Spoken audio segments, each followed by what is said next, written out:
పశ్చిమ బెంగాల్ ముఖ్యమంత్రి మమతా బెనర్జీ ఒక కీలకమైనటువంటి ప్రకటన చేశారు.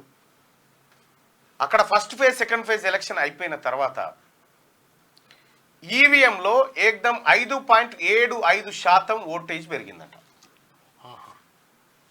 5.75% ఓట్లు పెరిగిపోయినట్ట. అంటే ఎలక్షన్ కమిషన్ ప్రకటించిన దానికంటే అంటే ఎలక్షన్ ముగిసిన వెంటనే 66.1% నుంచి ఏకంగా 64.14% నుంచి 70%కి పెరిగిపోయిందట. అసలు ఏంది, ఎట్లా పెరిగింది అనేది ఆమె అనుమానాలు వ్యక్తం చేస్తూ ఉంది.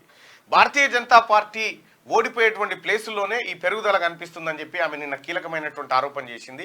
ఎలక్షన్ కమిషన్ను ఆమె క్వశ్చన్ చేస్తూ నిన్న మాట్లాడింది.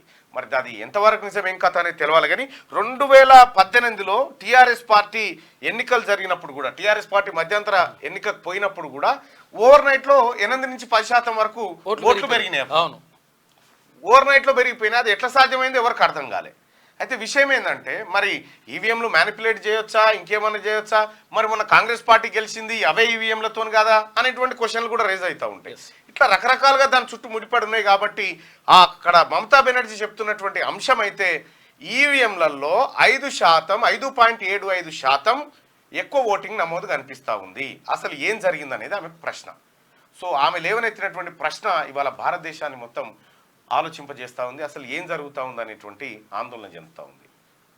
అక్కడ సుప్రీంకోర్టు ఏమో వీవీప్యాట్లను లెక్కించాల్సిన అవసరం లేదంటది. ఇక్కడ ఎలక్షన్ కమిషన్ ఏమో ఈవీఎంలు కరెక్టే ఉన్నాయని చెప్తా ఉంది. సో మరి ఈ అన్ని అంశాలు చూసిన తర్వాత సప్పుడు యొక్క బ్యాలెట్ పెడితే ఏమన్నా ఇబ్బంది ఉందా? బ్యాలెట్ లెక్క పెట్టి బ్యాలెట్లు కౌంట్ చేస్తే అయిపోతుంది కదా. 2 రోజులు లేట్ అవుతుంది, ఏం తొందర ఏముంది